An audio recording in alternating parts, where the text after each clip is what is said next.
Американскиот председател Доналд Трамп уште еднаш ги обвини двете страни за насилствата за време на собирот на белите расисти во Шарлотсвил, Вирџинија. Во понеделникот Трамп изјави дека расизмот представува зло. Председателот Трамп, одговарајќи на прашања на новинарите во кулата Трамп во Њујорк, во вторникот инсистираше дека се уште не биле познати сите факти за собирот на кои, како што изјави, и десничарските и левичарските групи користеле сила.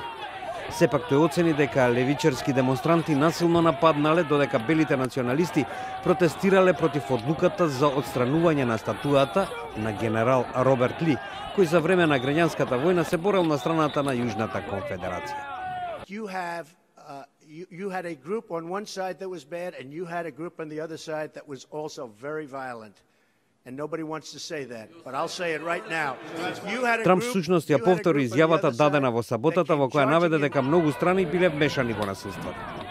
Токму поради таа оценка, Трамп се најде во центарот на критиките, што пак доведе до неговата изјава во која експлицитно ги обвини организаторите на собирот. Трамп исто така го обвини осомничениот неонацистички симпатизер кој со неговиот автомобил удри во група контрадемонстранти на митингот, при што загина една жена, а беа повредени 19 луѓе. I think the driver of the car is a disgrace to himself, his family, and this country. And that is, you can call it terrorism, you can call it murder, you can call it whatever you want. Трамп изјави дека ги разбира демонстрантите од крајната десница кои се спротивставиле на плановите за отстранување на статуата на генерал Ли. При тоа тој, забележувајќи дека и претходните американски председатели, Џорџ Вашингтон и Томас Џеферсон, поседувале робови, праша дали тие ќе бидат следните кои ќе бидат осудени, а нивните статуи урнати.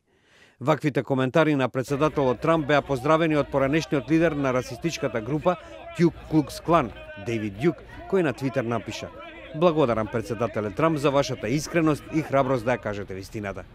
Од друга страна, демократите и либералните групи беа шокирани од најновите изјави на Трамп.